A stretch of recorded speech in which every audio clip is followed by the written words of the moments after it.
So crypto universe, I'm back with another video, and today we got some earth-shattering, face-melting, moon-shooting material. But first, let's get into the market updates. The market's pretty much trading sideways right now, but it's going down a little bit. Like the market cap's 3.3 trillion. It's down 1.33%. Most of the major coins in the top 100 are in the red right now, but that to me is irrelevant because I want to get into this first story right here. This is major news. Mastercard is set to roll out new stablecoin cards and latest crypto push with Moonpay. Yes, you heard that right, Mastercard. So I'm going to go into this article now. Moonpay has tapped Mastercard to launch global stablecoin services, expanding the card giant's crypto push amid competition with Visa. Moonpay and Mastercard will enable stablecoin payments across 150 million merchants. The deal follows Mastercard's recent partnerships with OKX, Nuvei, and Circle. Visa is also piloting stablecoin services in 6 Latin American countries. Mastercard has inked another partnership with a crypto company to provide stablecoin-powered cards, enabling users and businesses to make and receive payments in stablecoins worldwide. Working with Moonpay, the rollout will rely on infrastructure from Iron, a stablecoin payment firm acquired by Moonpay in March.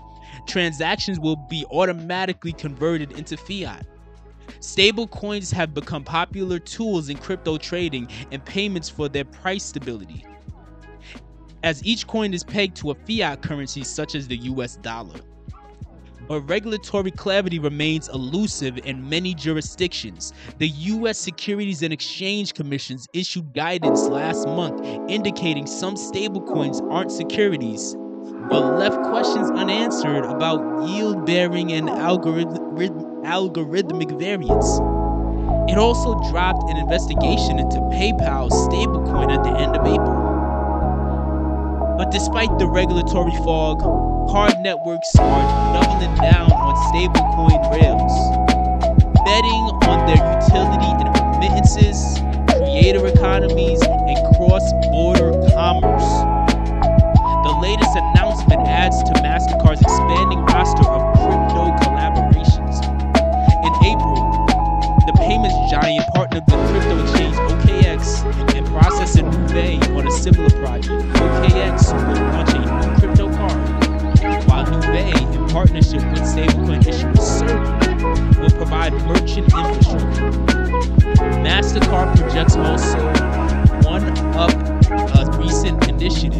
Mastercard projects also one up a recent initiative from its competitor Visa, which on May 1st announced a pilot program allowing customers in 6 Latin American countries to transact using stablecoins. Visa's rollout, which covers Argentina, Colombia, Ecuador, Mexico, Peru, and Chile, will let users pay with stablecoins from existing balances. It is expected to later expand into Asia, Europe, and Africa. So this is major news. And now, for right now, this partnership with Moonpay, for right now, it's supposed to be in the form of like a virtual debit card, but that's still a big deal. We still, for the most part, use physical debit cards, but it's very clear that there will be a push towards virtual debit cards and credit cards as time goes on, because at this point, most people are paying for things digitally. But even if you go to a grocery store, they're just asking you to tap your phone onto the screen. They've been trying right in our faces for the past decade, essentially, to shift society into a digital payment paradigm, which we're already in essentially, but we're gonna go into another level, in my opinion, with cryptocurrency. And so I also wanted to take this opportunity to pull up this screenshot from Moonpay's Twitter account, where somebody was featured on CNBC, one of these mainstream news networks, and they were talking about crypto, and this person had a bold prediction when they said they believe that your crypto wallet will replace your bank account. I agree. However, I don't think it's going to be in a way that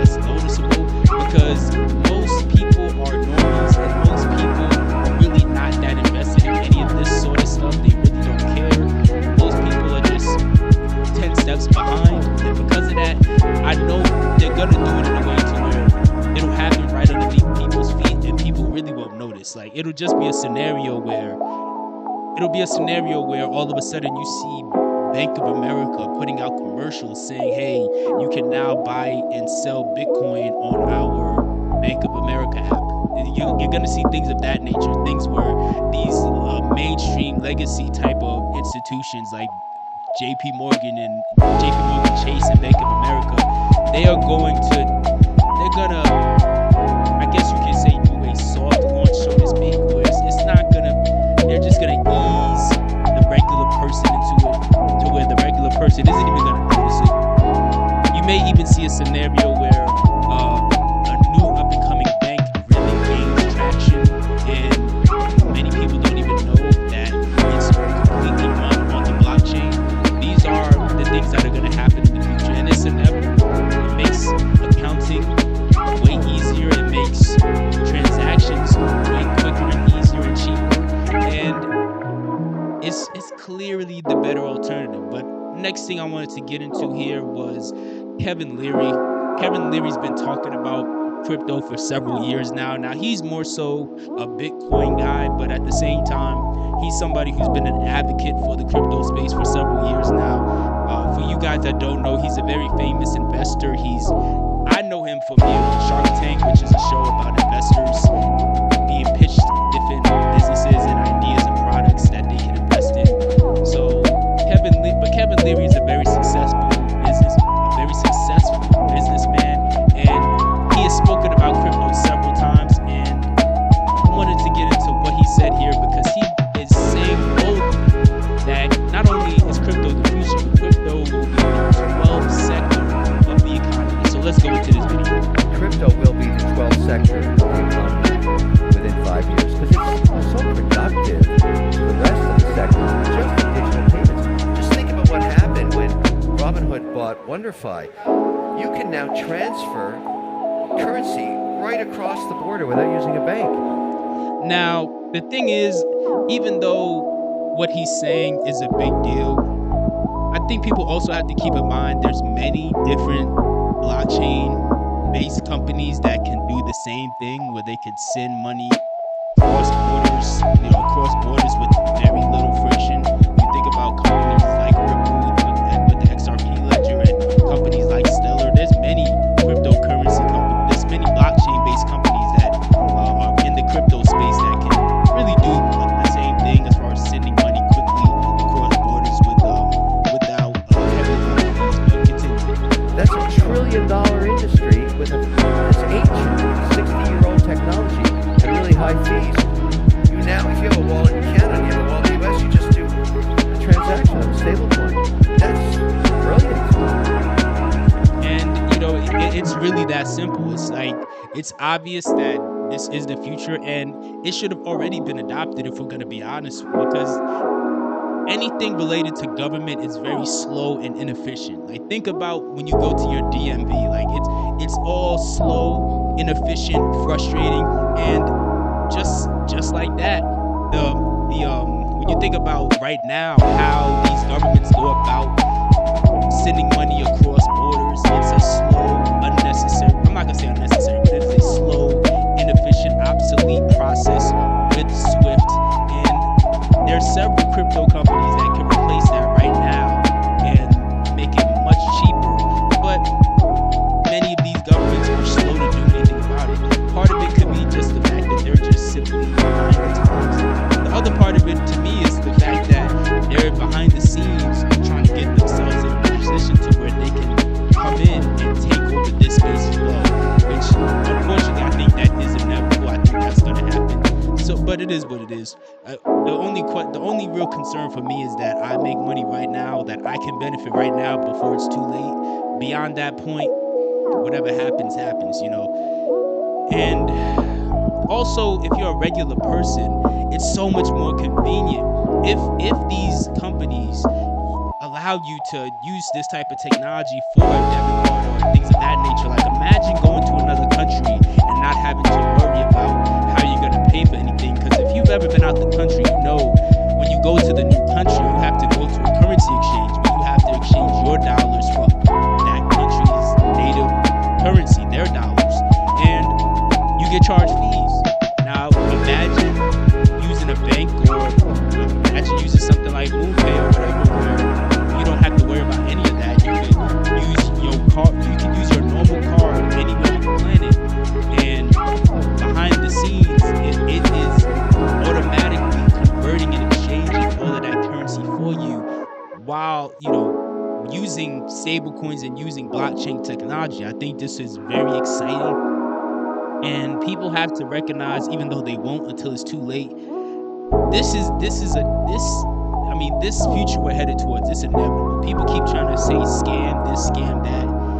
This don't seem like a scam to me, man. Next story, final story. Meta plans to start using stablecoins this year. Meta is considering the use of stablecoins on the Ethereum blockchain and wants to start using them in 2025. The tech giant expects to attract up to 3.5 billion users from its global ecosystem, which includes Facebook, WhatsApp, Instagram, and Threads. The company plans to use stablecoins to pay rewards to content creators. In January,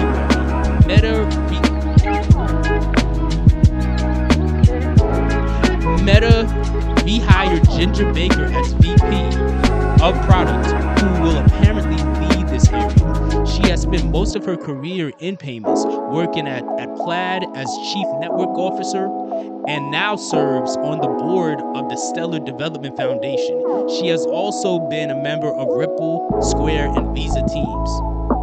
So, just wrapping this up, like, again, this is a runaway freight train.